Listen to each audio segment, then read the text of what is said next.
Olá, minhas amigas e meus amigos. Estamos aqui para mais um episódio do nosso podcast Pode Pensar Diferente. E hoje vamos tratar de um assunto super importante de utilidade pública, que é transplante de medula óssea. E para falar com a gente, explicar um pouco sobre esse assunto, nós estamos com uma presença super especial da médica Maria Cristina, que é doutora em hematologia. Tudo bem? Prazer estar aqui com você. Mas antes de tudo eu quero agradecê-lo imensamente, porque sei que a sua agenda é bastante concorrida em função dos muitos compromissos, né? Então essa sua disponibilidade de vir aqui realmente é algo que nos deixa muito felizes desde já e publicamente eu quero agradecê-la por isso. Mas doutora, como eu falei na abertura, então nós vamos conversar um pouquinho sobre essa questão que é o transplante de medula óssea e sobre como isso, na verdade, acontece, né? Então o tratamento, na verdade, decorrente disso. Primeiro de tudo, eu gostaria, antes da gente entrar propriamente nesse tema, que a senhora dissesse o que exatamente se trabalha dentro dessa área da hematologia e por que a senhora optou por atuar nessa área, nessa especialidade médica que não é tão frequente a gente ver. Então, assim, o que a levou a estudar especificamente a hematologia? Quando eu fui escolher minha área de atuação, uma das coisas que eu não abria mão era de manter conhecimento na área clínica geral. Uhum. Eu achava meio deprimente a gente estudar tanto tempo de medicina e depois ir para uma área tão específica em que a gente fosse esquecer toda a parte clínica, que é no meu conceito, o âmago da medicina, né? Então, eu procurei escolher uma área em que eu tivesse muita interface com muitas outras especialidades. Então, foi aí que eu acabei optando pela hematologia, que é uma área eminentemente clínica, com muita interface mesmo. Sim, porque conversa com as outras áreas. Exato. Então, quer dizer, a senhora queria ter esse conhecimento que fosse mais abrangente no sentido de poder Exato. trabalhar o corpo humano na sua integralidade. Exato. Seria essa a ideia. Mais né? ou menos isso. E aí, quando, na verdade, assim, a senhora depois conclui a faculdade, aí tem uma especialização para chegar a atuar especificamente na área de hematologia. Quanto tempo dura essa especialização? A gente faz 6 anos de faculdade, e aí depois faz mais 2 anos de clínica geral, clínica médica, e depois vai para a área de especialidade. São mais 2 anos de hematologia, e no meu caso eu fiz mais 1 ano adicional de transplante de medula. Tá. E há quantos anos a senhora atua nessa área? Eu me formei em 88, atuo desde 90. Desde 91 que eu atuo na hematologia e no transplante de medula. Olha que interessante, é bastante tempo. Bastante tempo. É uma experiência Nossa, larga meu com relação CRM me denuncia minha idade facilmente. Não, mas é porque a senhora foi uma estudante precoce. Eu acho que é isso. Mas olha, eu queria também, é importante a gente começar aqui falando o que seria, na verdade, a medula óssea, porque me parece que há uma confusão muito grande com relação a isso, porque as pessoas, pelo que eu ouço de uma forma geral, as pessoas confundem muito essa questão da medula óssea com medula espinhal. Então, quer dizer, o que é medula óssea? Onde ela está? Que tecido é esse? É um órgão? É um tecido? Enfim, como que as pessoas podem entender exatamente o que é a medula óssea? A medula óssea, se a gente tiver que fazer um comparativo, ela é o tutano do osso. Uhum. Então, quando a gente pega, por exemplo, um osso de bicho, de galinha, que a gente quebra ele assim no meio, não tem o tutano, a gente come tutano, né? Come o tutano do osso. Esse tecido que tem dentro dos ossos é a medula óssea. Então, tem pessoas que... Inclusive, existe uma polêmica em se a gente chama a medula óssea de órgão, uma vez que ela está meio distribuída, ou se ela é um tecido. Então, existe uma certa polêmica. Há pessoas que consideram órgão e outras pessoas que consideram tecido. Então, ela está localizada multiplamente no organismo, dentro dos ossos. Quando a gente é criança, tem mais medula óssea distribuída em outros ossos. À medida que a gente vai ficando mais velho, a nossa medula óssea vai ficando um pouco mais gordurosa, vai ficando menos celular, vai tendo menos célula e vai ficando mais gordurosa. E ela vai se limitando mais a alguns ossos, principalmente os ossos esponjosos. São ossos da bacia, as vértebras, que é completamente diferente da medula espinhal. Só para ver se eu entendi. Então, quer dizer, à medida que a gente vai ganhando idade, a tendência é que nós tenhamos aí menos medula Nos ossos longos, ela vai ficando mais concentrada nos ossos esponjosos, principalmente na área mais central, bacia e vértebras. Então, sempre dentro do osso. A medula espinhal é completamente diferente, porque ela é um tecido nervoso, né? É um nervo, não é um osso. Ela é um tecido nervoso que está localizado, também distribuído no organismo inteiro, mas a medula espinhal é aquela que fica no interior da nossa coluna, né? Então, a gente tem as vértebras, ela está localizadinha dentro da coluna. É completamente diferente. A medula óssea produz o sangue. E a medula espinhal é um conglomerado de fibras neurológicas, né? De fibras nervosas que estão situadas no interior da... Não fica dentro do osso, ela fica enrolada pelos ossos. Assim, a vértebra ela tem um buraco dentro, né? Assim, as vértebras elas formam um canal. Nesse canal por dentro é que corre a medula espinhal. Por isso que quando as pessoas, por exemplo, sofrem um acidente, batem a cabeça, dobram a cabeça e quebram. Isso é porque, na verdade, elas rompem esse conglomerado de fibras nervosas, que é completamente diferente da medula óssea, tá? Então, ficou claro. E, inclusive, isso é importante a senhora dizer, porque eu noto também, e pelo que eu já li, que há muita dificuldade, às vezes, de você convencer as pessoas a fazerem a doação de medula óssea, porque muita gente acha que isso se relaciona a uma intervenção que se faz na coluna vertebral. Exato. E não tem nada a ver. A doação da medula óssea, a gente captura as células da medula entrando com uma agulhinha, que é um material especial, né? Então, uma agulha que a gente dá uma furadinha no osso, vai para dentro do osso e lá tá esse tutano. E lá que a gente coleta a medula óssea. Ou a gente pode também pegar as células da medula óssea, as células tronco, ou células-mãe, que são as células que dão origem a toda a medula óssea, a gente pode capturá-las também pelo sangue, né? Elas estão, normalmente essas células-mãe, elas estão circulando no sangue, mas numa quantidade bem pequenininha. Mas existem mecanismos para a gente fazer com medicamento para que elas possam se ampliar. Se ampliar, ficar circulando mais. Aí, nesse caso, a gente captura pela veia, sangue, né? Pelo sangue periférico. Completamente diferente de medula espinhal, que não tem nada a ver. Tá. Então, mas dentro disso também, quando a senhora fala da célula-tronco, porque assim me parece também que é uma confusão quanto a isso, porque a célula-tronco nós temos aquelas que são gerais, não é isso?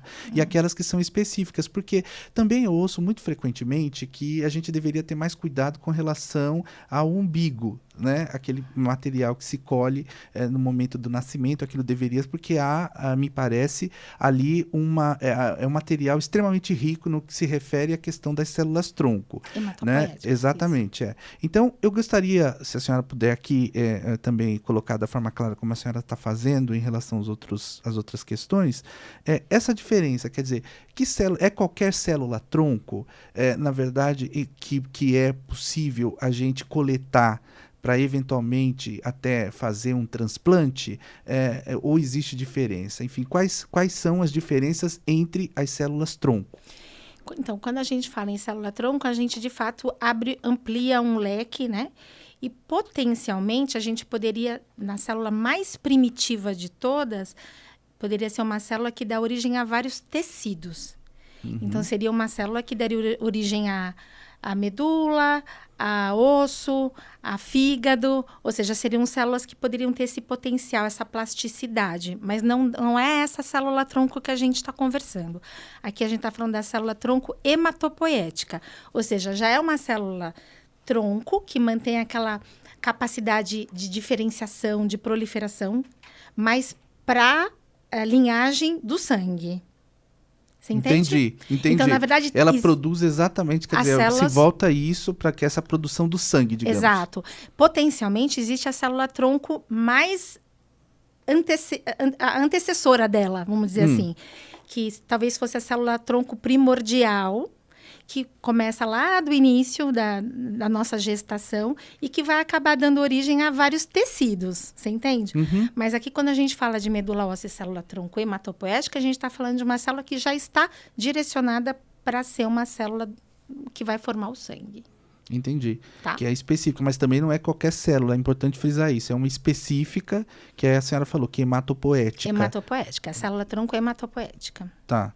E dentro disso, na verdade, a senhora também falou, então porque ela não fica, então, como a senhora falou, isso é importante frisar, só no tutano do osso. Então, quer dizer, ela circula também pelas veias de uma forma geral, não é? Só que em quantidade insuficiente, por exemplo, para se fazer eventualmente uma coleta. Exato. Então, se for, por exemplo, para fazer uma coleta com relação às células dessas progenitoras que circulam nas veias de uma forma geral, então precisa fazer primeiro uma estimulação, é isso? Exato. A essa produção. E qual que seria a diferença? Porque essa é uma dúvida realmente que eu tenho.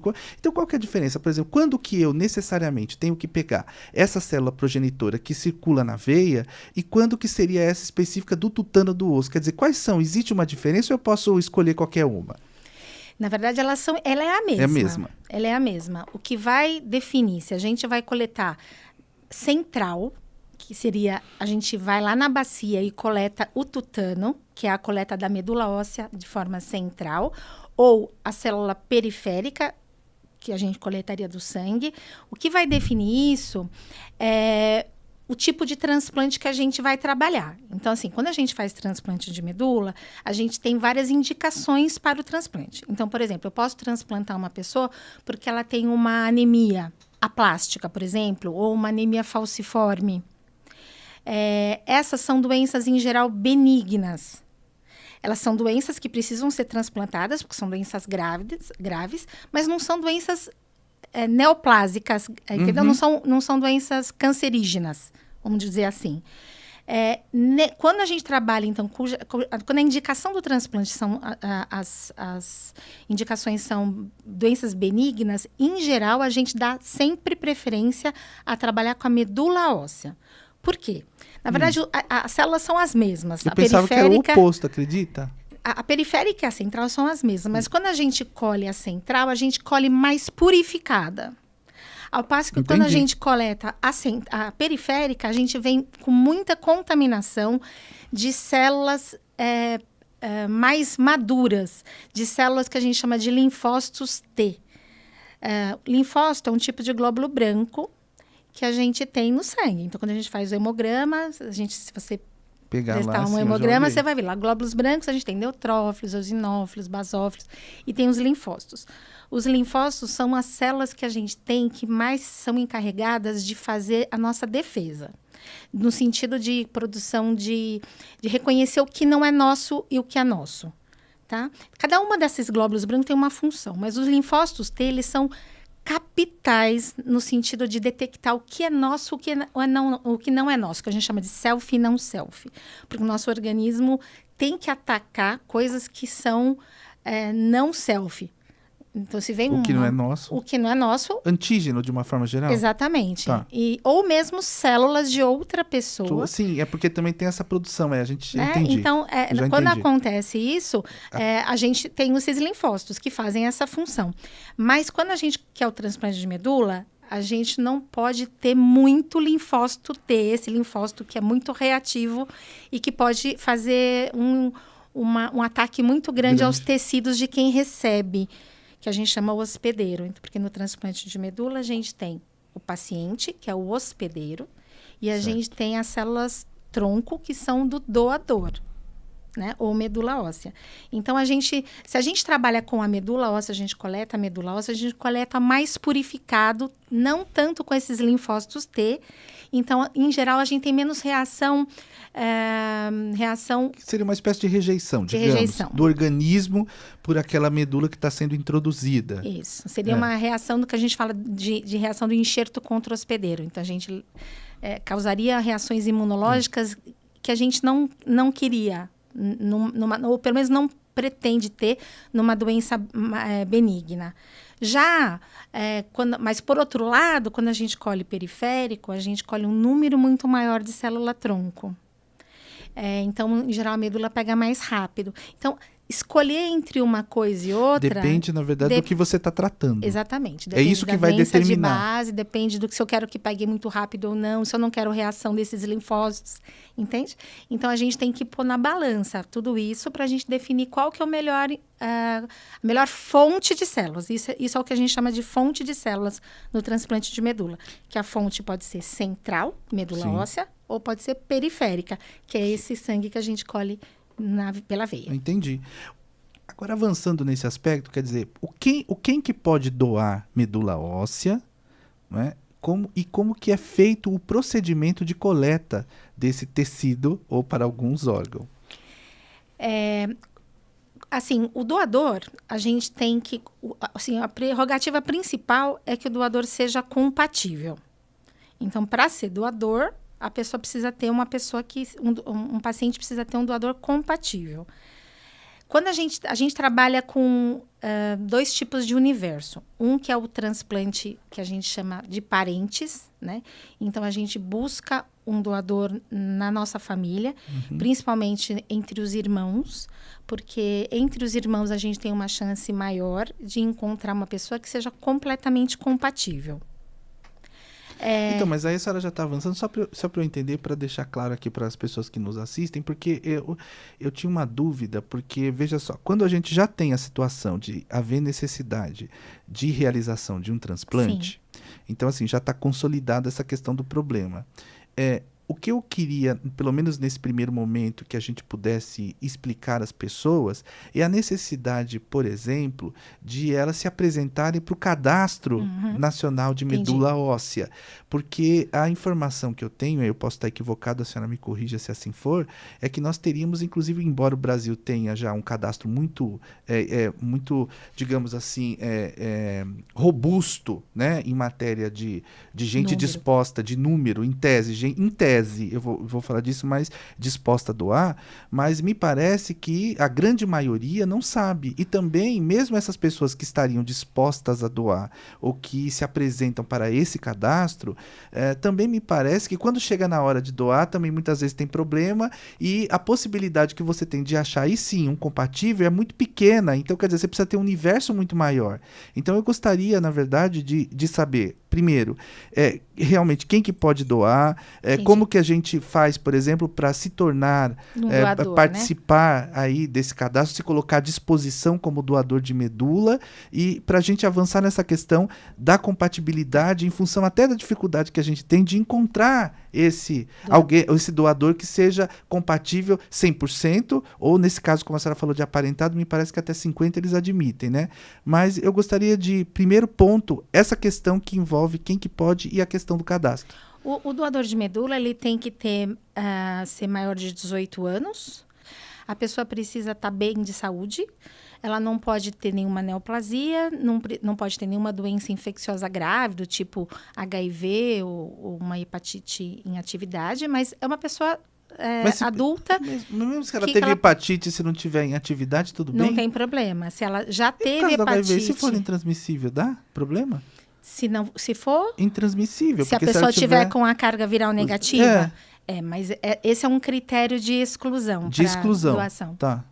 Então, na verdade, quando a pessoa vai se prontificar a doar, muitas vezes a pessoa nem sabe de nada disso, né? Às vezes é simplesmente um adulto jovem que quer doar. Então, se ele for uma pessoa saudável, no geral, e tiver mais de 18 anos, ele pode se cadastrar. Ele vai num centro de cadastramento de medula óssea. Cada cidade tem o seu. Aqui na cidade de São Paulo, a gente tem a Santa Casa. É lá onde são feitos os cadastramentos. Tá. E o cadastro é muito simples. Assim, a pessoa faz um registro de dados demográficos. Idade, nome, etc. O contato, que é super importante.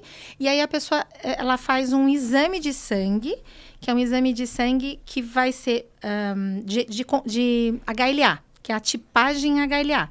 Isso vai ser feito, a pessoa vai ficar num cadastro, o nome dessa pessoa, e esse registro HLA vai ficar lá no banco.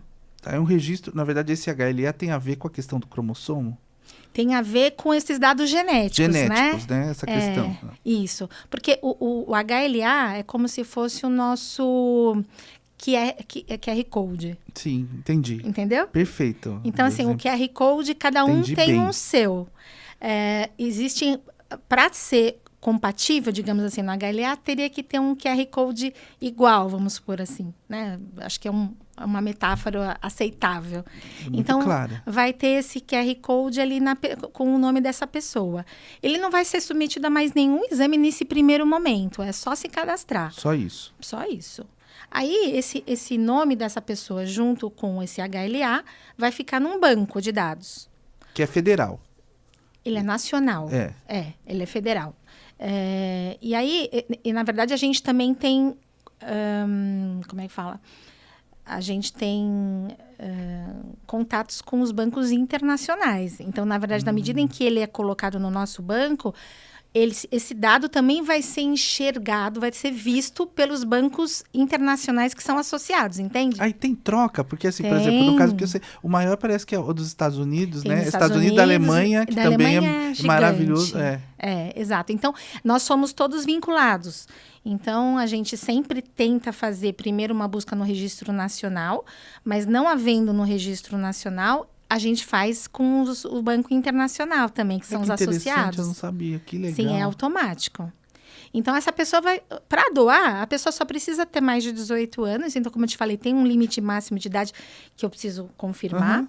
E precisa estar bem de saúde. Aí, ela vai colher esse exame de sangue e vai ficar lá com o cadastro dela. Tá. Aí, eu tenho um paciente, por exemplo, que, como você falou, tem uma indicação de transplante. Precisa fazer um transplante. Eu não encontrei um doador na família, por exemplo. Aí, eu vou dar entrada no banco de medula. Eu cadastro essa pessoa e aí vai ser feita uma comparação do HLA dele com o HLA que está no banco. Que interessante. É uma busca de computador, né? Aí, encontrando algum compatível, aí o registro vai entrar em contato com o doador, por isso é importantíssimo que ele mantenha o cadastro atualizado, porque às vezes nessa hora que vai buscar, o cadastro está velho, não tá mais e aí não consegue mais buscar, né? Então, mas se tiver tudo certinho, ele vai entrar em contato com esse doador, vai ver se esse doador ainda quer doar, porque às vezes a pessoa, sei lá, sofreu um acidente, ou ficou doente, ou está grávida, a doadora está grávida, não pode doar nesse momento, porque estando grávida não pode doar, né? Por que não pode? Enquanto está grávida, não. Enquanto está grávida. Enquanto está grávida, não. Porque tem um procedimento que pode ser cirúrgico, Sim. a medicação, então a gente não faz isso. E também tem anestesia, dependendo do caso, para grávida, entendi. Tá. Então, tem várias coisas. A pessoa pode também, sei lá, fez por farra e na hora que é chamado, apavora, como você falou, porque às vezes a pessoa não conta pra família. Aí imagina, a mãe recebe o telefone e diz, não, nem conta. Você vai, que pelo amor de Deus, que vai te acontecer? Porque tem isso, né? Exato. Você vai doar medula. Não, como assim? Não faz isso. E se acontecer alguma coisa e teus filhos, né? Tem isso. Muito. Eu já ouvi essa história. Tem muito. Da pessoa preocupada, a mãe preocupada que recebeu, né? Exatamente. Que o filho vai doar e acha que vai ficar com algum problema, alguma deficiência em função da doação. E não existe isso. Exatamente. Né? Não existe isso. Então, aí ligou, achou. O cidadão foi. Ele tá com medo, né? Tá com medo, mas foi. Tá um pouco receoso, mas ele vai. Aí o que ele faz? Normalmente tem que fazer um teste confirmatório para ver se não houve nenhuma troca de dados, porque absolutamente fundamental essa compatibilidade. Então, se passa por um teste confirmatório, que a gente chama, né? Tanto dos dados do paciente, quanto dos dados do doador.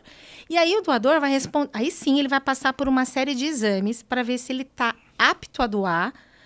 Porque se ele não está...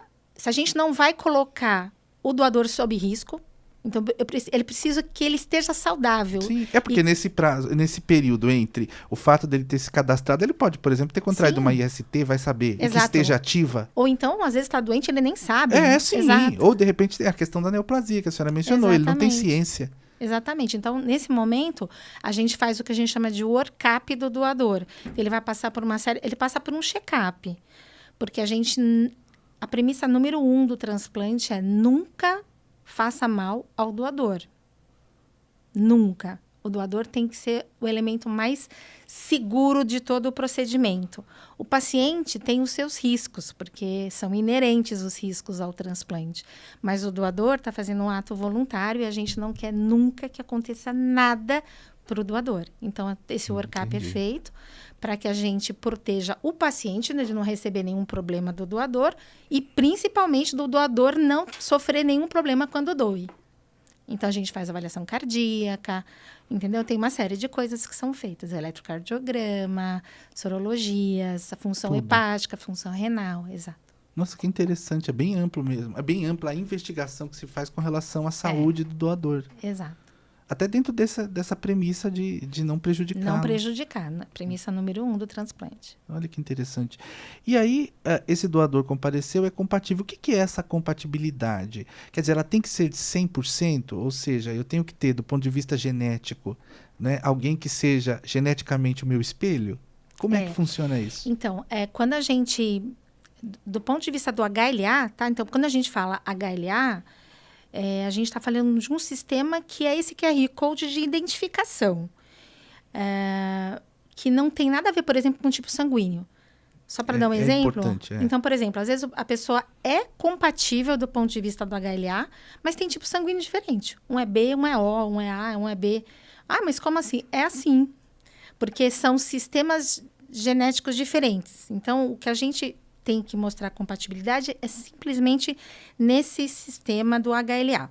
Precisa ser 100%? Veja, nunca é 100%. 99,99. Nunca é 100%, porque a gente só avalia uma parte desse sistema, né? É o que a gente chama de histocompatibilidade maior.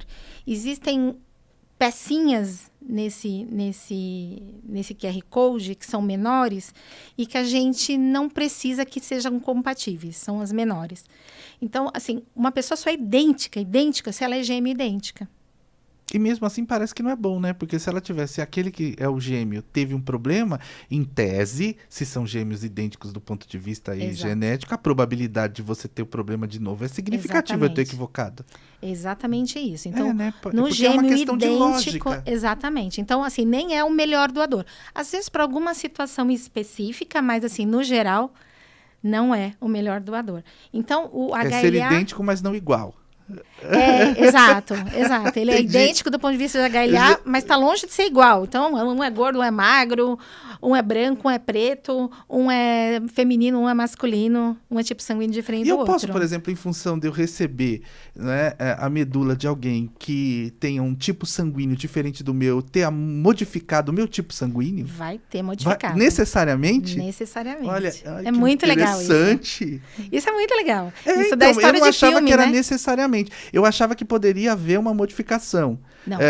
Então, mas eu não achava que era necessariamente alterado o tipo sanguíneo. Eu achei que dependeria, eventualmente, de alguns fatores presentes no organismo ou que variasse de organismo para organismo. Não, porque quem produz a hemácia que vai dar o tipo sanguíneo... É justamente essa célula. Então, ela vai produzir aquele tipo. É também uma questão de lógica. Exatamente. Então, isso acontece. Assim como também, por exemplo, se a gente... uma mulher doa para um homem, a medula de quem recebeu vai ficar com o sexo do doador. Isso até é uma maneira que a gente faz para investigar. Então, se você recebe um transplante de uma mulher, a gente colhendo o teu exame de sangue, o teu sangue vai ser XX, que é o cromossoma feminino. Entende? Nossa, que interessante. Não muito é XY. Sim, a pele vai entendi. ser XY. O cabelo vai ser XY, mas o sangue vai ser XX. Mas isso tem alguma interferência depois na produção das células reprodutivas? Absolutamente nada. Absolutamente nada. Que coisa interessante isso. É né? fantástico. Eu lindo. tô achando demais, incrível isso. É lindo. E, por exemplo, essa questão da variação no que se refere ao X e o Y, eu não sabia. Também. Então, isso já deu origem a alguns filmes, né? Porque eu já vi alguns filmes em que você tem aquela questão de por exemplo, um assassino é descoberto e o tipo sanguíneo não é o tipo sanguíneo que está cadastrado. Mas o assassino foi submetido a um transplante de medula, então, na verdade, o tipo sanguíneo dele mudou. Então, isso já foi mostrado em alguns filmes, é bem interessante. Então, mas nesse caso, dessa compatibilidade de acordo com a senhora estava falando, então nunca é 100%, e aí, na verdade, eu posso vou fazer o transplante, enfim, mesmo que seja de uma pessoa que tenha tipo sanguíneo diferente do meu, não tem nenhum problema. Agora, e se forem parentes? Porque, ou melhor, antes disso, eu acho que é interessante só esclarecer uma coisa. Então, o que se admite de diferença máxima que pode existir para viabilizar, por exemplo, esse transplante de medula óssea em relação a aquele doador que é diferente e aquele aparentado? Quais são? Existe diferença? Por exemplo, eu admito uma diferença maior em relação ao aparentado e uma menor em relação àquele que não é aparentado? Então, Sim. como é que é isso? Então, em relação ao não aparentado, ou seja, não parente, a gente, em geral, trabalha com 9 por 10, que a gente chama. Então, a gente vai analisar, hoje em dia, cada vez se analisa mais pedacinhos desse gene. Antigamente a gente fazia menos, hoje em dia cada vez mais a gente está progredindo nessa identificação. Mas, por exemplo, a gente trabalha em geral com 10 itens de semelhança. A gente admite 90% com tranquilidade num não parente, então num doador de banco de medula. Então, se for um 9 em 10, a gente consegue admitir como doador, sendo um bom doador. Sem dúvida nenhuma, o melhor doador é o 10 em 10, que é compatível 10 em 10. Mas 9 em 10, em algumas situações, a gente admite. Menos que isso é mais complicado. Dá para admitir menos que isso em cordão umbilical. Então, para cordão umbilical, que é a outra fonte de célula, né? Então, nós estamos falando de fonte de célula. Célula tronco periférica, a medula óssea e o cordão umbilical, porque o cordão umbilical é uma fonte de célula tronco, hematopoética também. Como a célula tronco do cordão umbilical ela é muito mais jovem. Sim. Aí ela pode, na verdade, tem possibilidade ela tem uma tolerância muito maior para as diferenças, né? Então, a gente admite diferenças maiores. Ela vai se adequando à realidade daquele organismo. Ela não é viciada ela não é viciada, então ela é muito mais tolerante às diferenças. Já quando a gente fala de parente, né, a gente sempre pretende o parente full match, que é o totalmente compatível, que seria também o nosso 10 em 10. Mas, hoje em dia, a gente tem técnicas para fazer até 50%, 5 em 10, nos parentes. Que legal. Então, hoje em dia, a gente conseguiu... Então, em tese, você não sempre encontraria um parente? Sim. Hoje então, em dentro dia... disso é 50%, porque 50% nós estamos falando porque você tem a parte genética do pai e da mãe, não é isso? Exatamente. Então, 50% significa então, eu tenho pai, 50%. O mãe, digamos. O filho. Exatamente. Então, hoje... Isso, e por que é tão difícil, às vezes, a gente achar, pelo menos o que a gente ouve, talvez em função até de não atuar nisso, ou de não estar com uma percepção adequada, em função de não ter conhecimento dessa, ou não ter acesso às informações relativas à hematologia, por que a gente acha que, então, que é tão difícil? Porque, sendo assim, por que nós temos o banco se, em tese, haveria a possibilidade de você ter na família? Por que isso, então?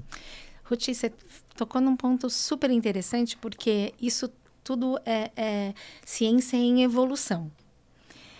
Até 10 anos atrás, cerca de 10 anos atrás, não havia nenhuma possibilidade de se fazer transplante 50%. Não havia, tá? Então, se a gente não tinha um 9 em 10 na família, por exemplo, um totalmente compatível na família, a gente tinha que procurar esse compatível no banco. Aí, com a ciência em evolução, acabou-se descobrindo uma técnica uma técnica que a gente chama de profilaxia dessa reação do enxerto contra o hospedeiro, que permitiu que a gente trabalhasse com uma diferença muito grande. Teria uma espécie de higienização desse material para viabilizar que ele seja recebido pelo hospedeiro sem rejeição. Exato, e sem causar muito estrago no hospedeiro. Isso daí é o que a gente chama de transplante haploidêntico. É o transplante haploidêntico, que é o transplante em que só um haplótipo é igual. Ou seja, só uma parte do pai ou só uma parte da mãe. É 50%. Quando se viu isso e a gente desenvolveu essa técnica, a pergunta era justamente essa. E a suposição era essa. Não precisamos mais do banco. A gente não vai mais precisar, porque a gente já tem esse doador aqui. Esse doador, inclusive, está mais perto da gente. Está mais fácil, está mais barato, né? Só que a gente tem visto, ultimamente, que não é bem assim. Que ainda em algumas situações o doador não aparentado é melhor do que o doador haplo, que é esse doador da família metade. O que a gente pode dizer é que tudo se desenvolveu tanto que hoje dificilmente a gente não faz transplante por falta de doador. Olha, porque e as pessoas não sabem disso. Até pouco tempo atrás, a gente só fazia... E eu digo isso, olha, do alto lá da década de 90, quando eu comecei a fazer transplante, a gente nem tinha banco direito, né? O banco era muito pequenininho e a gente, no Brasil, nem fazia muito transplante não aparentado. A gente só fazia transplante em 25% dos pacientes que precisavam, porque eram só 25% que tinham um doador na família, que em geral são os irmãos que têm a sorte de pegar a mesma metade da laranja da mãe, da mesma metade da laranja do pai, que são os 25% de compatibilidade. Com o banco, a gente já estende muito, porque o banco é muito grande, já muito robusto, então a gente já consegue estender essa porcentagem para muito mais de 50% dos pacientes buscando no banco conseguem doador. E hoje em dia, a gente não conseguindo no banco, a gente tem o haplo idêntico. Dificilmente uma pessoa não tem o pai ou a mãe vivos ou um filho, né? Existem pessoas que não têm, nem pai, nem filho. Ou às vezes, por exemplo, você não conhece, porque o caso, por exemplo, que você tem... adotada. A pessoa é adotada e não sabe. Exato. Não tem notícia nenhuma. Exato. Aí essa pessoa realmente não tem a possibilidade do haplo idêntico. Mas, assim, essa questão que você levantou, para que a gente precisa de banco hoje fazendo o haplo, não é bem assim, porque a gente sabe hoje que a gente teve um boom de entusiasmo com o haplo idêntico, achando que a gente não ia precisar mesmo do banco. Mas a gente hoje já está colocando as patinhas no chão e já está sabendo que, para algumas situações, o banco com 10 em 10 é melhor do que o haplo. Então, assim, depende, na verdade, do que vai ser feito ou depende do que daquele tipo, paciente precisa. Depende da doença, depende do paciente, depende do tipo do doador não aparentado. Porque o que a senhora está afirmando, eu acho interessante isso, é que não necessariamente aquela medula doada pelo aparentado é melhor do que você obteria por meio do banco de medula óssea de alguém que não tem relação de parentesco com você. Então, assim, vai depender naturalmente daquilo que for identificado a partir da avaliação que o médico vai fazer, tendo em vista o caso que você apresenta e o tratamento que precisa ser ministrado. Eu vou dar um exemplo. Por exemplo, hoje se questiona se eu tenho um doador compatível na família, mas esse doador é muito mais velho. Será que não é melhor um doador não aparentado, que seja compatível também, que não é família, mas que é muito mais novo? Porque, na verdade, idade do doador importa. Sexo do doador importa. Então, na verdade, existem vários detalhes que favorecem um doador em detrimento de outro. Nossa, que interessante. Então, assim, isso. a coisa não é tão simples, né? Por isso que, na hora de você escolher, você tem que definir todas essas coisas. E agora, doutora, avançando um pouquinho mais também, quer dizer, quais seriam, em tese, porque a senhora falou que existem doenças que, dentro do que a senhora citou inicialmente, que podem ser congênitas. Isso. Por exemplo, você tem uma imunossupressão na origem. Isso. Por exemplo, eu estou aqui imaginando que nós estamos falando, tem um problema no sistema imunológico já de origem, e aí por conta disso, então, você de repente precisa de um procedimento, precisa de um tratamento relacionado a essa questão da medula. Então, esse é um caso, pelo que a senhora me relatou aqui, Isso. pelo que eu pude entender. É uma doença grave, mas é benigna, porque não é nada cancerígeno. Então até eu acho que essa ideia realmente que é uma doença grave, mas que, na verdade, ela tem um tratamento, digamos. Então você tem como administrar isso e, eventualmente, até resolver o problema de forma definitiva. Curar, o que não acontece, por exemplo, vamos pegar um caso aqui, o mieloma múltiplo, pelo que eu estava lendo, inclusive, nesse caso aí você não tem propriamente uma cura. Exato. Você tem, na verdade, você vai tratar... né? E aí você vai contornando controlar para que não haja o comprometimento da saúde dessa pessoa e de forma definitiva e leve naturalmente à supressão da vida, digamos. Sim. Por que eu tô falando isso? Porque eu gostaria que, de uma forma geral, a senhora pudesse dizer quais são os casos que nós teríamos de indicação, por exemplo, para um transplante, E nesse caso, por exemplo, dentro dessa questão de quais são os tipos, porque me parece também que nós temos aquela situação em que você pode utilizar até a própria medula, né, desse paciente, e há casos em que você não pode fazê-lo. Então, assim, como que a gente trabalha, como que a gente compreende isso, até como forma, eu diria, a minha pergunta se volta para uma questão que eu acho até que é mais importante, porque isso é uma questão técnica. Mas, por exemplo, como que eu posso eventualmente identificar que eu estou tendo algum sintoma até que possa ser de alguma doença que necessite dessa modalidade de tratamento? Porque também me parece que os médicos, de uma forma geral, e também como a sua especialidade não é muito frequente nos serviços de saúde no geral, então, quer dizer, esse olhar de perceber, eventualmente, um sintoma que possa denunciar uma doença hematológica é mais difícil de ser identificado, né? Então, eu gostaria que a senhora dissesse quais são, de uma forma geral, as doenças e os mecanismos de identificação e aí como se daria o tratamento num caso e no outro. Tá, então, as doenças hematológicas, de uma maneira geral, elas dão sinais indiretos. Então, o que elas manifestam preferencialmente? O sangue tem 3 tipos de células principais. O glóbulo vermelho, que faz o transporte de oxigênio, e quando está baixo o glóbulo vermelho, a pessoa tem anemia, que é aquilo que todo mundo mais ou menos conhece. Então, a pessoa fica pálida, cansada, com dores nas pernas, começa a ter falta de ar. Anemia tem isso. O outro sintoma muito importante é a deficiência dos glóbulos brancos. Então, os glóbulos brancos deixam de ser produzidos de maneira adequada. E o que os glóbulos brancos fazem? Eles fazem a defesa do organismo. Então, a pessoa fica tendo muita infecção, ou fica tendo uma infecção que não cura, ou que fica meio, enrascada, resistente ao tratamento. Isso daí, então, é uma das maneiras que a doença hematológica pode se manifestar. E a outra é através da alteração das plaquetas. As plaquetas são pedaços de célula, pedaço de uma célula importante que chama megacariócito, que é produzido na medula e que faz parte do sistema da coagulação. Então, quando a plaqueta está com problema, a pessoa tem sangramento, porque não tem a plaqueta para fazer a coagulação do sangue de maneira adequada. Então, ela tem sangramentos. Sangra nariz, sangra boca, menstruação muito abundante, muita mancha roxa. Então, assim, esses 3 sintomas, a grande série de sintomas são associados em geral a isso. Glóbulos vermelhos baixos, anemia e seus sintomas.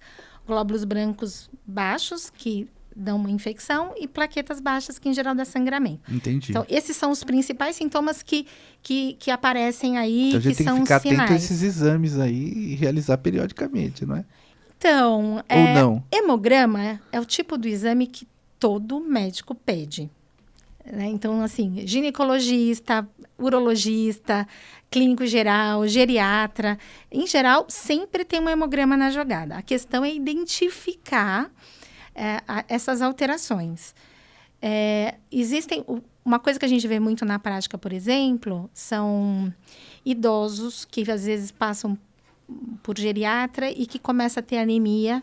Então, no hemograma, a pessoa nem sente tanto cansaço, mas porque a anemia que vem devagarinho, ela dá menos sintoma do que a anemia que dá rápido. Tudo que é agudo se manifesta mais claramente do que aquilo que vem cronicamente. Então, às vezes, está passando pelo médico, o médico está lá vendo que aquele senhorzinho tem uma anemia, vai falar, é uma anemia da idade. Não é bem assim, não existe a anemia da idade.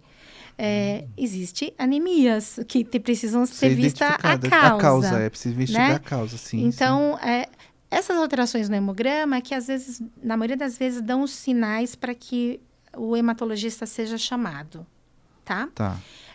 E, assim, as manifestações dessas alterações que eu citei, elas podem vir de maneira insidiosa, lenta, devagar, ou podem vir de maneira rápida. Aquelas que vêm de maneira muito abrupta, muito rápida, em geral acontecem nas doenças mais graves, do tipo leucemias agudas. Essas, em geral, o paciente vai para o pronto-socorro. Isso acontece de uma maneira muito rápida, ele vai para o pronto-socorro. Quando vai no pronto-socorro, já faz hemograma, viu uma alteração muito gritante, e o hematologista, em geral, é acionado rápido. Essas outras que são alterações mais crônicas, mais insidiosas, é que às vezes ficam meses, às vezes anos, sem uma identificação clara.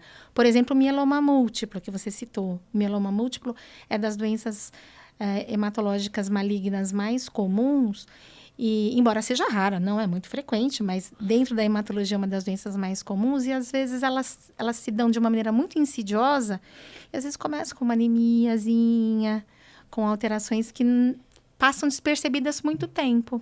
Falar, você precisa melhorar a alimentação, exato, precisa dormir melhor, dar ferro. Dá ferro, isso é muito comum, né? Ou de repente tem problema também. Ferro, como se todas as anemias tem uma dorzinha fossem... nas costas, vai pro ortopedista, Exato. Não é assim? Exatamente, mieloma é isso, né? Mieloma múltiplo. Dor óssea é o principal sintoma de mieloma múltiplo, né? A dor nas costas, principalmente. Só que mais de 40% da população adulta tem dor nas costas. Sim. E aí você identificar uma dor nas costas que é simplesmente uma lombalgia de um mieloma múltiplo é complicado. Você não vai achar que todo mundo tem mieloma múltiplo. Mas é preciso que a pessoa fique atenta, principalmente o colega médico, né? Fique atento para dores que fogem do caráter... Mas a gente precisa ter um olhar, precisa ter um grau de desconfiança, né? Nos Estados Unidos, uma vez eu fui num congresso e eu passei numa estrada, lá tem muito lobby, né? Mas na estrada eles colocavam uma placa assim, dor lombar pode ser mieloma. Olha que interessante. Para a população. Assim, dor óssea pode ser mieloma, porque de fato a gente percebe que às vezes dores ósseas, principalmente dor lombar e dor na coluna, então eu citei justamente porque meses e meses rodando, principalmente no grupo de ortopedistas ou no pronto-socorro, né? Porque pronto-socorro também não é lugar para fazer diagnóstico disso. Mas Então, eu perguntei justamente porque eu li uma vez uma matéria falando sobre isso, sobre essa dificuldade de identificação de algumas doenças, e uma das mais destacadas era justamente o mieloma múltiplo, né? Porque justamente por conta disso que a senhora mencionou. Um dos exames que a gente faz, que pode ser rastreio para mieloma múltiplo, é um exame que é muito, até desconhecido da população médica, que é um exame que chama eletroforese de proteína. É um exame que raramente está no rol dos exames de rotina. É um exame simples que detecta a maior parte dos mielomas, mas ele muitas vezes nem é conhecido pela população médica de uma maneira geral. Então, às vezes um exame simples desse pode já apontar para o diagnóstico de mieloma. Olha, que é a questão da informação, né, doutora? Ainda avançando nessa mesma questão, como eu tinha falado, qual seria o caso, por exemplo, que a gente tem aquela situação que envolve um transplante de medula que é de algum doador, né? E aquele que pode ser, ou quais são as doenças em tese que você poderia tratar a partir da reserva, digamos, dessa medula óssea do próprio doente, porque também existe isso. Sem dúvida. Né? Então, como é que é isso? Quer dizer, quais são geralmente os casos que a gente poderia trabalhar a partir dessas duas situações? Quer dizer, que tipo de doença é um caso, que tipo de doença é outra? Né? Então, como que isso funciona nessa questão do encaminhamento do tratamento? Tudo que a gente falou de doador, nessa primeira fase que a gente conversou, é de transplante halogênico, que a gente chama. Então, é o tipo de transplante em que a gente troca a medula óssea do paciente por uma medula saudável do doador. Esse é o transplante halogênico. O transplante autólogo de medula óssea é o transplante em que a gente usa a própria medula do doente. Eu não preciso de doador. Então, toda aquela conversa de doador não se aplica. E quando que a gente escolhe um transplante ou outro? Existem doenças que dá para fazer o transplante autólogo sempre, ou quase sempre, e ele é preferencial. Por exemplo, os linfomas e o próprio mieloma múltiplo. O mieloma múltiplo é a principal indicação de transplante de medula óssea autólogo, e seguido pelos linfomas, tanto linfoma não Hodgkin quanto linfoma Hodgkin. E, em geral, a gente não faz o transplante autólogo num primeiro momento, porque são doenças... Os linfomas, eles respondem muito bem à quimioterapia. Então, em geral, a gente também reserva o transplante autólogo para situações de recaída. Tá? O mieloma, não.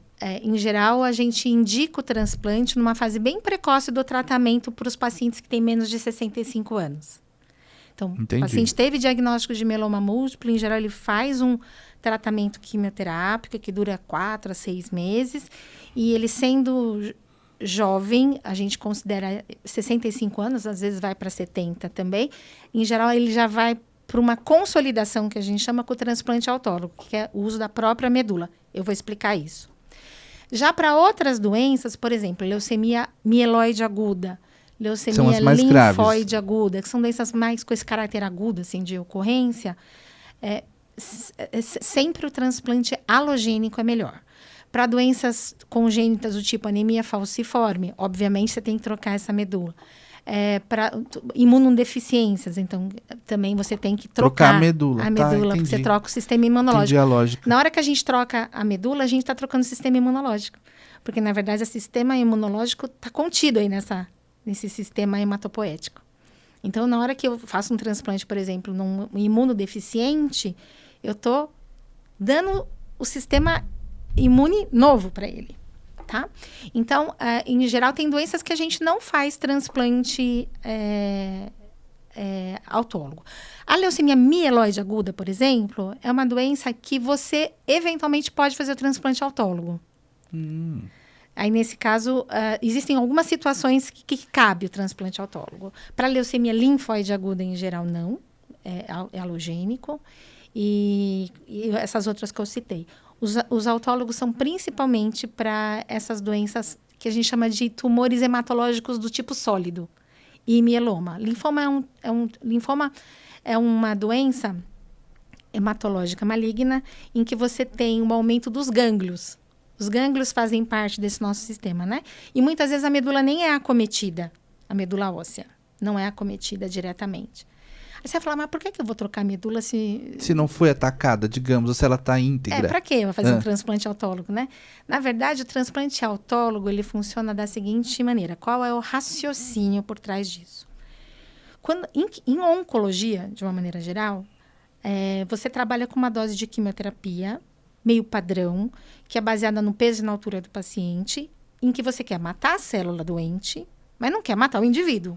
Não quer causar muito dano em todos os outros sistemas. Então, tem um limite de dose. Uma das principais coisas que causa esse limite de dose, que não me deixa fazer uma dose maior, é o próprio sistema hematológico. Porque o sistema hematológico normalmente a minha primeira barreira. Então, se eu ultrapasso muito a dose da quimioterapia, eu mato o meu sistema hematológico. Eu mato a minha medula. Entende? Então tem que ter um cuidado muito grande. Então a gente tem que trabalhar com uma dose limitada. No transplante autólogo, o que eu quero é justamente dar uma quimioterapia numa dose super alta, em que eu mato a medula.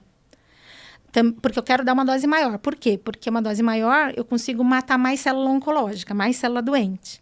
Mas aí eu vou matar a medula. Porque combate tudo, na verdade ataca tudo. Exato. Então você perde tanto essa... Quer dizer, mata a célula doente como as saudáveis. Como é saudável. Então o que eu faço? E há um choque, inclusive. Na lógica do transplante autólogo, assim, eu primeiro tenho que garantir que minha medula está boa. Que ela não está com linfoma, que ela não esteja muito infiltrada. Aí eu coleto essa célula tronco antes e guardo, reservo. Aí eu faço a quimioterapia. Congela isso? É congelado? Em geral ela é congelada. Tá. Criopreservada, que a gente chama, é congelada. Aí eu guardei essa medula. E se eu tivesse, por exemplo, o meu cordão umbilical preservado, eu poderia utilizar? Poderia. Então, seria interessante ter isso, não é? O problema do cordão umbilical, o que acontece? É que o número de células é muito pequeno.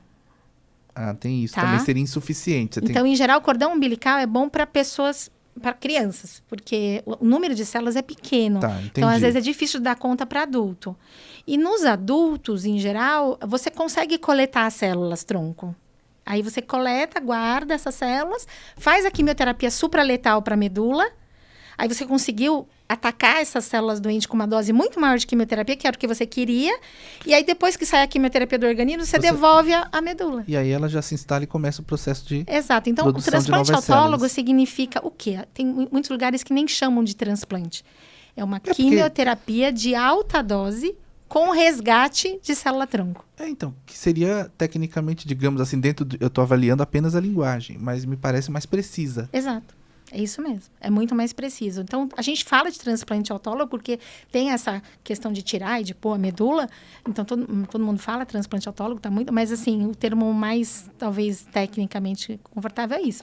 Quimioterapia em alta dose com resgate da célula-tronco hematopoética. Ah, tá. Então, só para a gente fazer um resumo dessa questão que eu acho importante. Então, assim, determinadas doenças hematológicas eu posso utilizar para a cura a minha própria medula óssea. Então, o que vai determinar se eu vou utilizar a minha medula óssea ou de, eventualmente, um doador é, naturalmente, a doença hematológica que eu apresentar. Exatamente. Em resumo, seria isso. Isso Eu entendi direitinho. Direitinho. Não, porque eu tô achando super legal isso, né? Porque é uma coisa tão presente, porque a senhora vê, o sangue é fundamental à vida. Não dá para viver sem né? sangue. Então, sem como sangue. que a gente, na verdade, essa conversa sobre essa compreensão das questões relativas ao sangue, não é? E mesmo desde da leitura minimamente de um hemograma, de você compreender que se tem uma variação, tem que fazer uma investigação profunda para saber qual é a causa daquela variação que você tem em relação às células do sangue presentes no Exatamente. sangue. Então, quer dizer, é muito importante que as pessoas tenham essa informação, porque elas podem participar ativamente do seu processo de construção de uma saúde, né? Plena, para que tenham dignidade, para viver a vida plenamente. Que a questão da saúde é isso, né? A gente batalha pela saúde porque a gente quer viver dignamente, né? E hoje em dia, cada vez mais a gente traz para si, né, a questão de cuidar, né? A gente não quer só que o outro fale, a gente quer participar. E hoje a gente vê isso no consultório. Dificilmente tem um paciente que venha para o consultório sem ter lido alguma coisa no Google. Então, mas isso ajuda ou atrapalha? Porque, sabe, porque eu tenho algumas dúvidas. Eu vou lhe dizer, porque às vezes a pessoa vai lá no Google, lê alguma coisa e acha que de repente ela tem determinada tipo de doença. Isso então, eu não estou falando nesse aspecto, mas assim, o que eu estou dizendo quando eu falei dessa questão de participar, é no sentido de ter condição de compreender até as orientações do médico, porque naturalmente é o médico que vai saber, mas eu percebo isso, porque também conversando com outros médicos, e mesmo na minha área, por exemplo, que é o direito, muito frequentemente também eu recebo isso, que às vezes a pessoa foi à internet, fez uma leitura de algum texto e de repente imagina que o caso dela é precisamente aquele que ela leu de acordo com aquelas premissas que ela adotou para chegar à conclusão a que chegou. A gente brinca em medicina que é melhor não saber nada do que saber meias verdades. Né? E o grande problema de quem é leigo e que lê realmente é porque a pessoa não consegue discernir o que cabe no caso dela ou o que não. Né? Então, primeiro que tende de cara a sempre achar que o caso é o mais grave, né? Dificilmente consegue... Mas é assim, não é? Porque você joga lá no Google, é sempre assim, aquelas doenças graves. Aí dá monte de coisa. Aí a pessoa nunca vai achar que tem coisa simples, vai achar que tem aquela coisa mais grave. Aí já chega desesperada no consultório. Eu sei. Então, em relação à sua pergunta, mais ajuda ou atrapalha? Mais atrapalha, na verdade. Vou dizer. Mas eu acho que tem uma questão que nem sempre o médico tem muita paciência de explicar. E eu acho que as pessoas cada vez têm mais avidez pelo conhecimento. Então, se elas vão para um consultório e elas não conseguem entender minimamente esse processo, tem pessoas que não fazem questão. Que não quer entender mesmo, para não sofrer. Não quer entender mesmo. Mas, assim, cada vez mais a gente nota pessoas que participam desse processo. E se a pessoa não consegue entender minimamente nada, ela se frustra ou fica meio angustiada, né? E principalmente segura, eu diria. Exato. Porque ela não sabe o que vai acontecer, não tem uma previsibilidade. Então, essa ausência de um prognóstico geralmente faz com que a pessoa se sinta muito preocupada ou intensifique o sofrimento em função de não saber o que vai acontecer. Exato. E há aqueles que dizem lá também, né? Porque sofrer por antecipação... Pois é. Terrível, né? Então, não dá, né? Não. E a gente tem que olhar a vida com esperança, não é? Sem dúvida. A senhora que é médica mais do que qualquer outra. Não, sem dúvida, sem dúvida. Tem que ter esperança na medicina e na vida. Não é mesmo? Sem dúvida. Então, mas agora também outra questão que eu acho importante a gente discutir, que a gente não falou no início, que é aquela questão do procedimento para doação. Porque a gente vê, de uma forma geral, a gente imagina... eu estou me colocando nisso, né, quando antes de tomar ciência, antes de ler um pouco mais sobre essas questões, mas eu imaginava que transplante de medula óssea era um mega equipamento, que era cirúrgico, né, que era uma coisa altamente complexa do ponto de vista do procedimento médico, e pelo que eu estava lendo, parece que não é tão assim. Quer dizer, na verdade é um procedimento que ele é complexo do ponto de vista da extensão dele, né, da engenhosidade genética que tem que ser verificada ou que é aplicada nesse caso, mas que o acontecimento mesmo, o transplante, ele não é nem cirúrgico, não é isso? Não é cirúrgico. Isso é uma confusão então não dá dor, comum. não dói? Como é que é? Na verdade, assim, pro paciente não tem absoluta... Não, assim, não existe corte, não existe ponto em transplante de medula, não tem cirurgia, né? O único procedimento cirúrgico que tem, então, porque na doação da medula, você pode fazer a doação, como a gente falou, por aqui, né, pela veia. Então, o doador fica sentado numa cadeira, com os dois braços assim. Tem eles pegam uma veia de um braço, uma veia no outro braço, e o sangue passa por uma máquina, como se fosse uma máquina de diálise. Passa por uma extracorpórea, e essa máquina seleciona um pedacinho do sangue onde corre a célula-tronco hematopoética.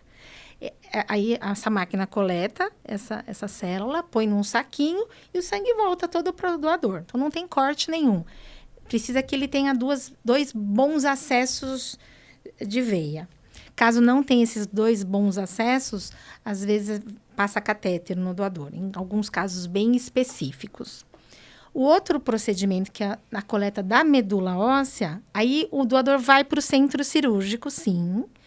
Ele toma uma anestesia que pode ser geral, que pode ser tipo hack ou peridural.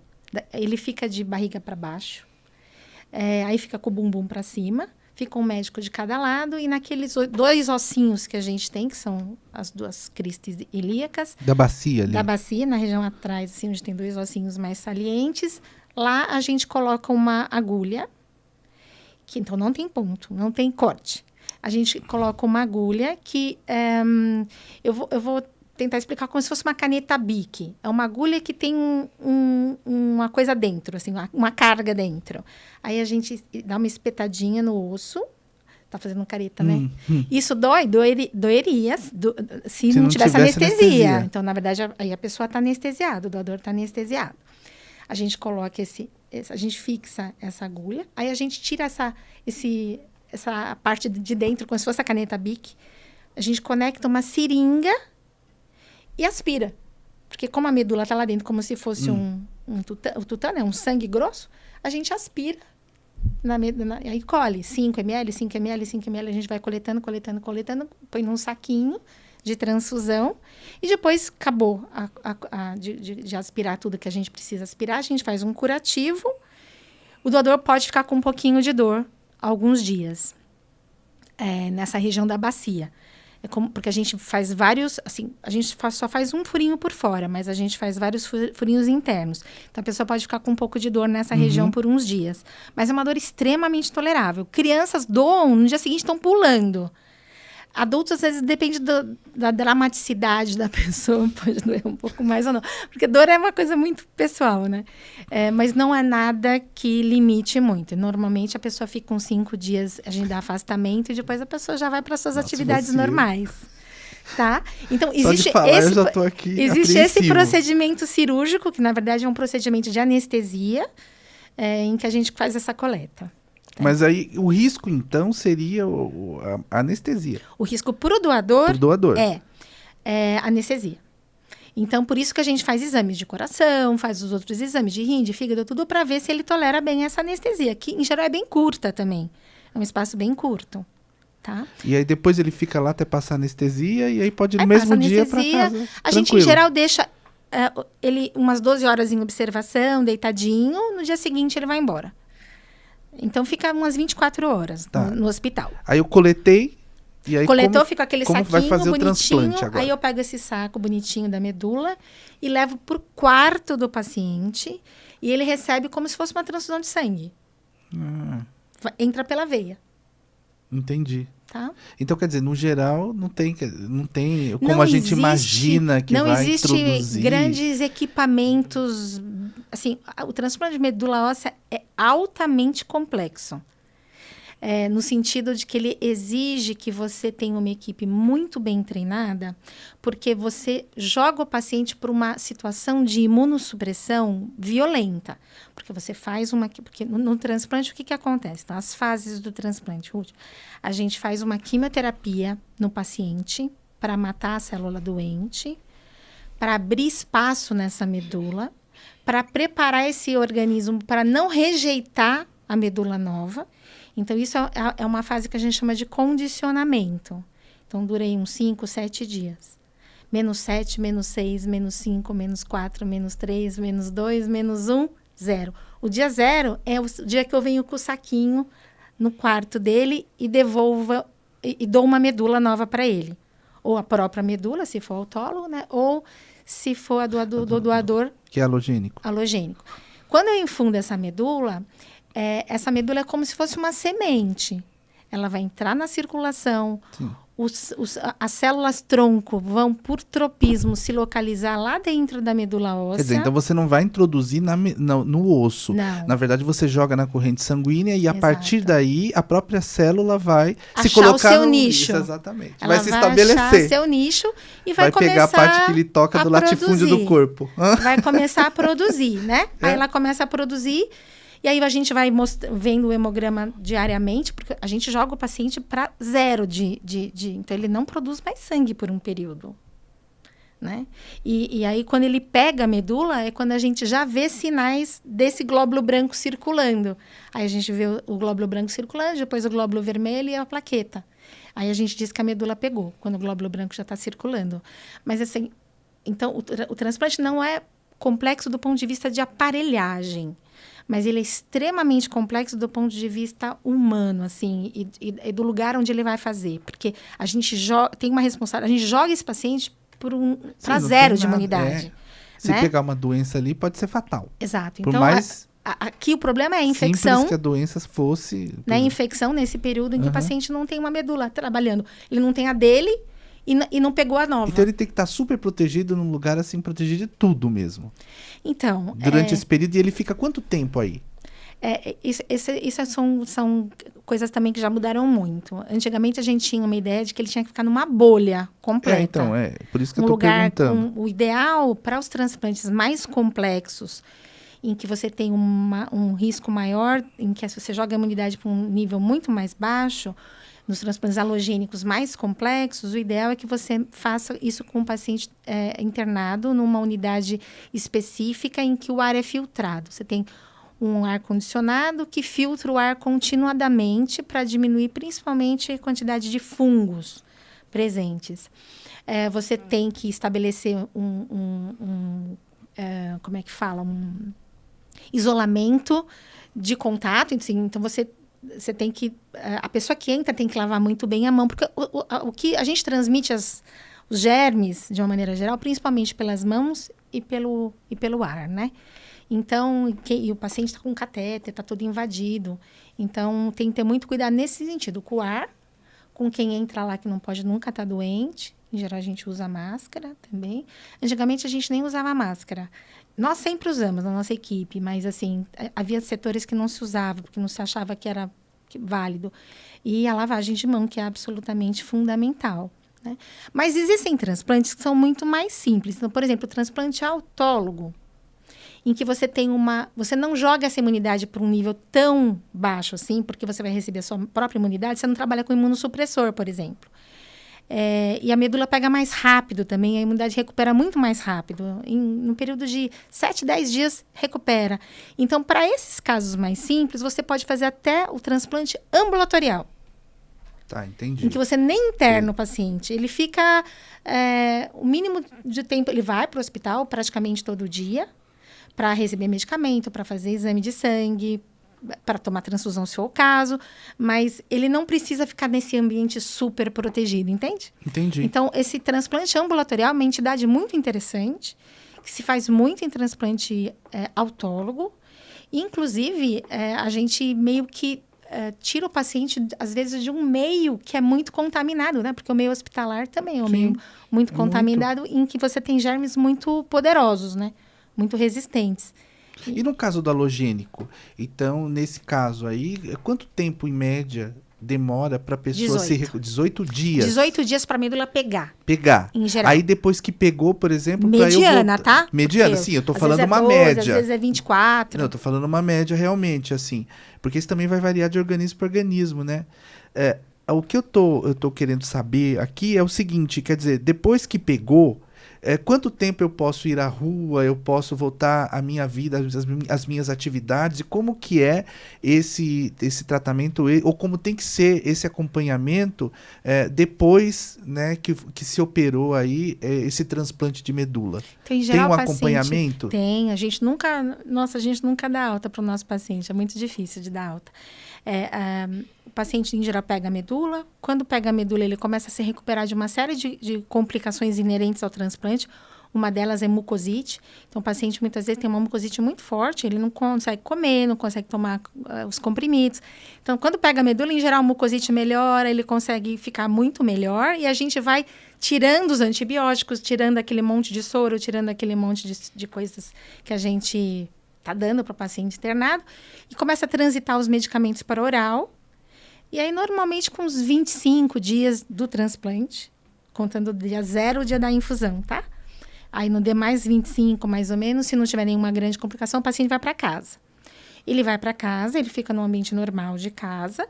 A gente pede para que ele use... Hoje em dia, com o Covid, bom, que agora a gente já está saindo, graças a Deus, da pandemia, o pessoal está deixando de usar máscara.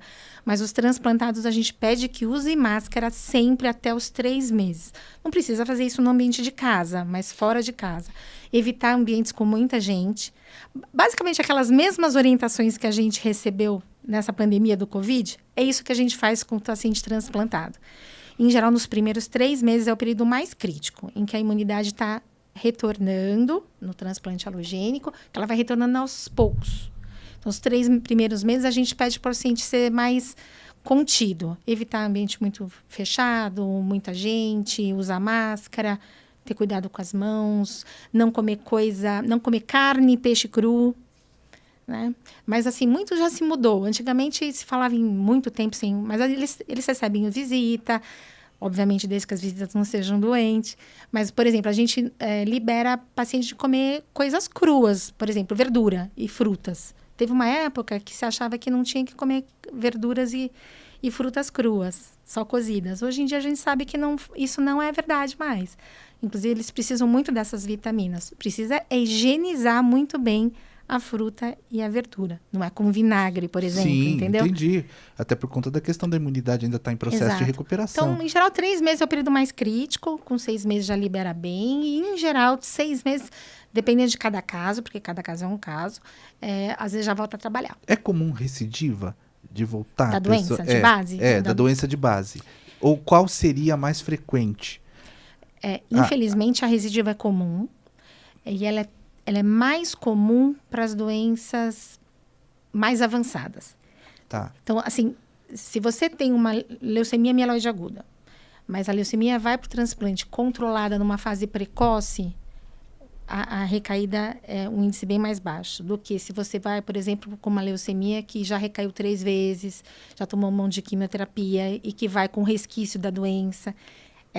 A chance de recair é muito maior. Então, não dá nunca para usar a mesma porcentagem de recidiva para todas as doenças, entende? Entendi. Porque cada caso tem... Depende, inclusive, do momento em que foi feito o diagnóstico e quanto tempo, a partir do diagnóstico, por exemplo, se constatou que haveria necessidade do transplante, ele foi efetivamente realizado. Exatamente. Porque outra coisa que eu vi também é o seguinte, é muito comum que as pessoas, de repente, estão lá no processo, tem uma doença hematológica, e às vezes o médico, de repente, vai tratando e assim, não é feito já, por exemplo, não se deflagra o processo do transplante, porque de repente quer se evitar que ele aconteça. E com isso, quando é o caso já de fazer, o negócio começa a avançar, então assim, até você encontrar um doador compatível pode demorar quantos meses? E aí a doença vai se agravando. É isso mesmo. Não é mesmo? Perfeito, é isso mesmo. Então, a gente sempre diz que o transplante tem que ser pensado precocemente. Até por conta para evitar isso que a senhora falou aí, da recidiva, né? Dependendo do caso, porque se ela estiver muito agravada, mesmo que você faça o procedimento, a probabilidade de voltar é muito significativa em função do estágio. Agora, por exemplo, lógico que tudo depende da doença. Então, por exemplo, leucemia linfóide aguda é o tipo de tumor mais frequente em crianças. Mas, felizmente, a leucemia linfóide aguda é super curável na infância. Então, em geral, uma criança que tem o diagnóstico de leucemia aguda, ela dificilmente vai para transplante, porque a chance de cura dela com quimioterapia sozinha é altíssima. Ah, que legal. Então, esse paciente, em geral, não é mandado para o transplante. Agora, se o paciente recai, aí já é a indicação de procurar outra. O que a gente vê na prática, muitas vezes, é que às vezes o paciente recai 2 vezes, recai 3 vezes e não vai para o transplante. Ou, às vezes, em casos de leucemia mieloide aguda, por exemplo, cuja indicação é mais precoce, que acabam não indo também. Mas também tem a questão da fila, né? Porque a questão da fila...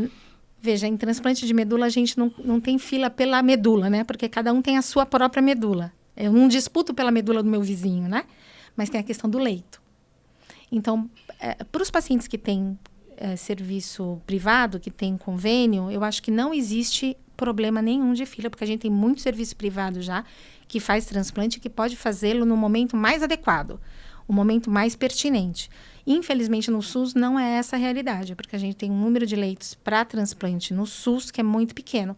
Então, de fato, os pacientes ficam esperando muito tempo e, às vezes, recaem ou perdem a chance de ir para o transplante porque perdem a chance porque não chegam no transplante a tempo. Já passou o tempo e aí não tem mais o que fazer. Às vezes não dá mais. Nossa, que terrível. Deve ser terrível constatar isso, não?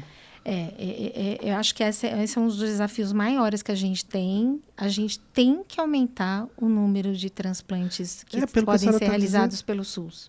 Tem que fazer isso. Essa é um desejo muito íntimo meu, para o qual eu estou tentando trabalhar. É uma demanda absolutamente importante, fundamental. Né? Porque pelo que a senhora está relatando, você imagina, se eu estou lá aguardando e aí a minha chance vai diminuindo, quer dizer, até o momento de conseguir, na verdade, esse tratamento que já não é fácil, por exemplo, começa do primeiro atendimento, de você conseguir diagnosticar a doença hematológica para você ter acesso a um hematologista, dependendo do caso, para verificar qual é o tratamento que seria mais adequado e, se for o caso de transplante, chegar nele. Quer dizer, é um caminho longo. É uma pirâmide, né? Você vai estreitando e, de fato, vai diminuindo o número de possibilidades. E no caso de criança, por exemplo, tem uma diferença substancial entre o procedimento que se faz em relação às crianças e os adultos? É mais fácil nas crianças? Né? Então, qual seria a diferença fundamental de transplante num adulto e numa criança? Eu acho que, do ponto de vista do procedimento como um todo... É a mesma coisa? Ele tem as mesmas premissas, as mesmas orientações. Crianças, em geral, suportam doses maiores de quimioterapia. Então, em geral, a criança recebe... Os protocolos tendem a ser mais agressivos, porque elas têm uma capacidade de recuperação maior. Então, acho que, nesse aspecto, eles são mais intensos, os protocolos de criança. Olha só, eu achava que era o contrário. Não, inclusive, os transplantes... halogênicos, em que a gente... antigamente, a gente transplantava pessoas até uma idade de 45, 50 anos. Hoje em dia, você transplanta pacientes com 70, 75.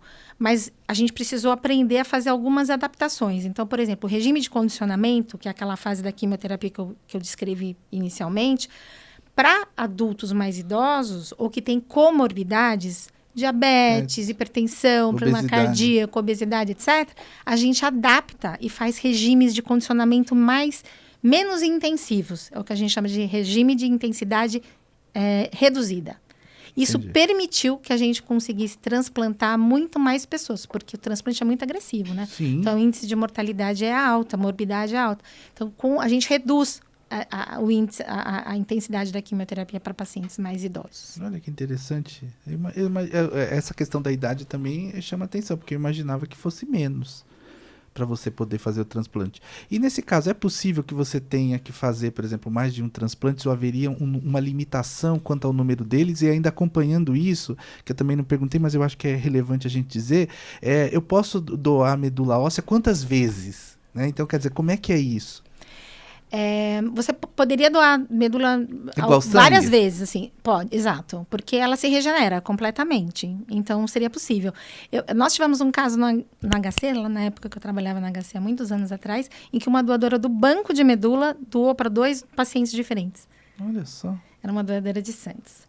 E quem doa sangue também pode doar a medula, não tem problema nenhum. Não tem problema. E aí, a outra pergunta que você me fez era...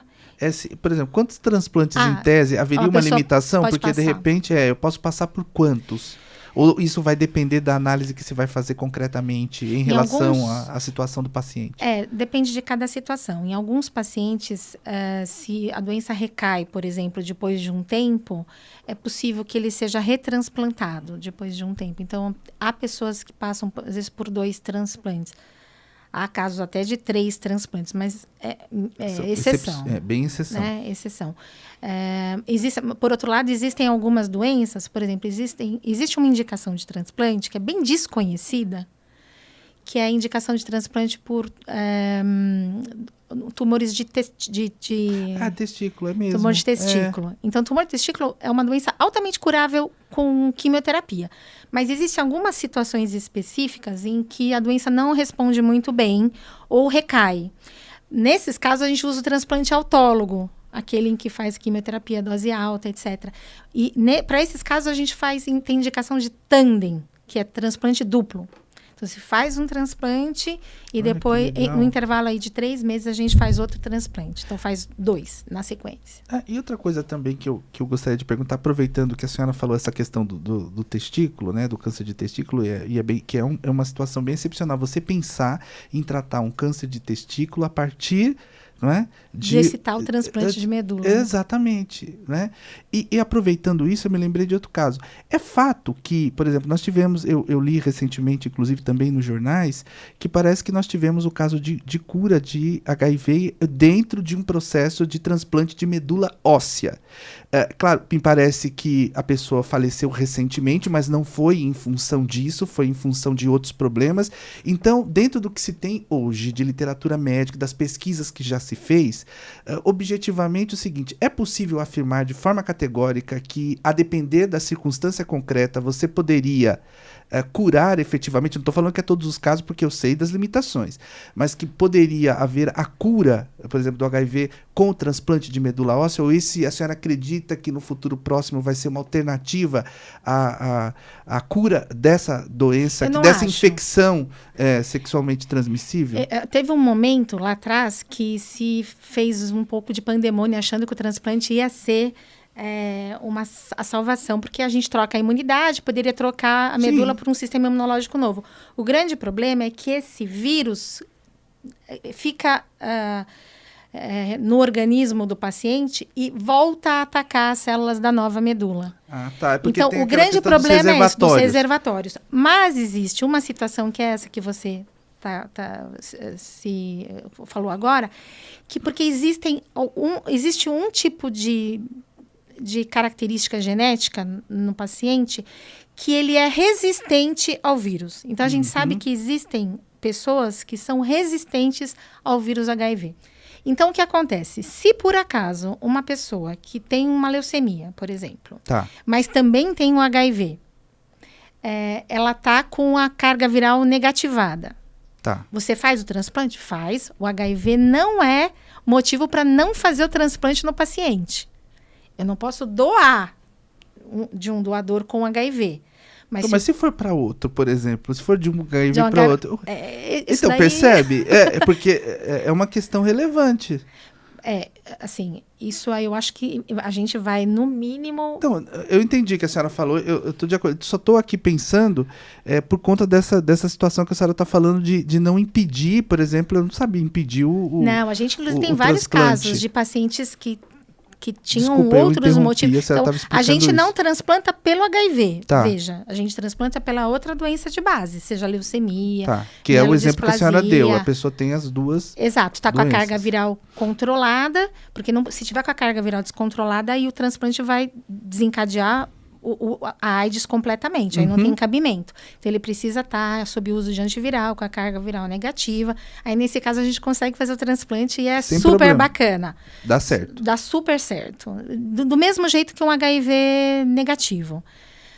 Mas, como eu estava falando antes, transplante como cura do HIV. Sim. Se, por acaso, o doador de medula tiver essa característica de resistência do vírus. Ah, entendi. Entendeu? Então, você entendi a doa lógica. uma medula... Assim como você tem a modificação do sangue, você vem com essa carga genética, porque aí Que você ele tem a é operação da resistente. substituição do sangue. Aí Entendi. você vem com uma medula nova Entendi. que é Muito cujo sistema lógico. imunológico resistente ao vírus. Aí é esse caso que se Então, mas aplicou já nessa tem publicação. estudos nesse sentido? Já há uma afirmação científica e categórica nesse Existem sentido? alguns casos publicados, são poucos, mas é porque é dificílimo encontrar um doador. Porque, veja, você tem que encontrar um doador compatível do ponto de vista do HLA e que tenha essa alteração genética.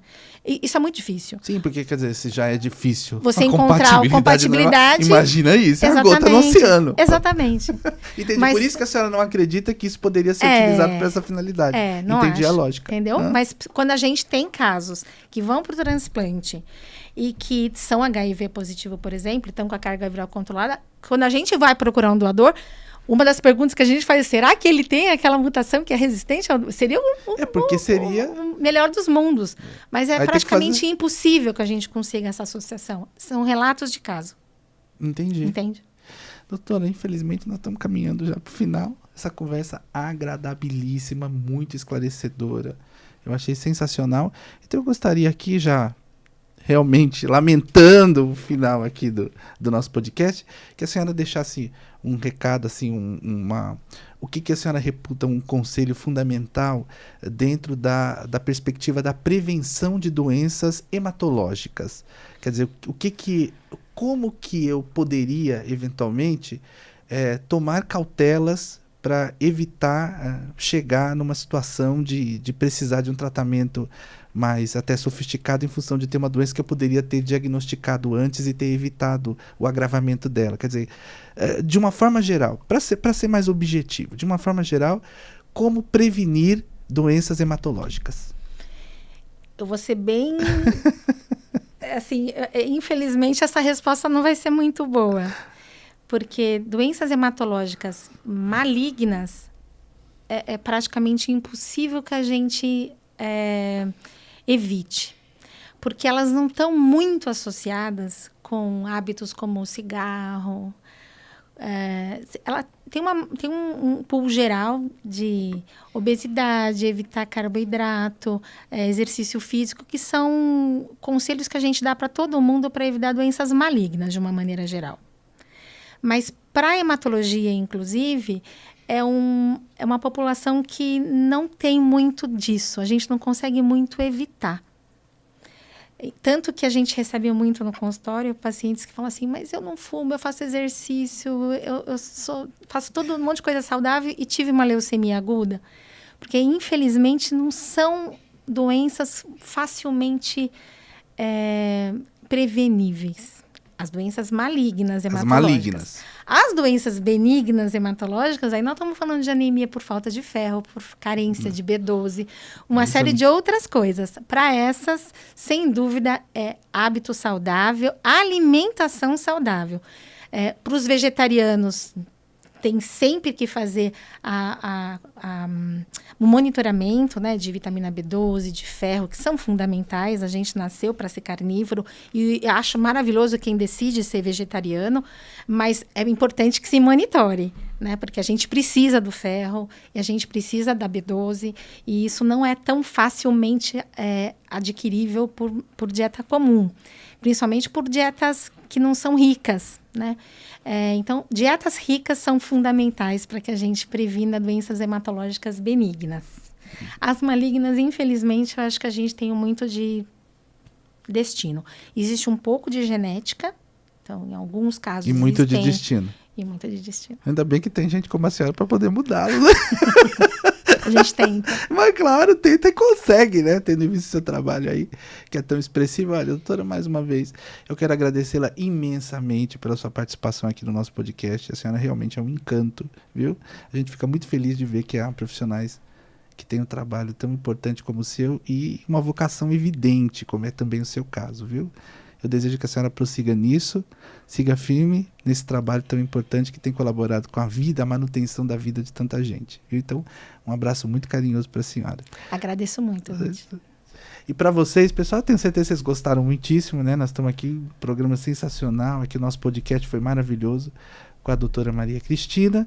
Eu deixo para você um abraço também super carinhoso. Se você gostou desse podcast, como eu tenho certeza que gostou, você curte, compartilha, comenta, manda para todo mundo, porque, como eu disse no início e agora vou reiterar, é um podcast de utilidade pública. Eu tenho certeza que com isso, compartilhando, comentando, ajudando a divulgar este podcast, você vai estar ajudando muita gente. Ó, beijo para vocês e até o nosso próximo episódio. Tchau!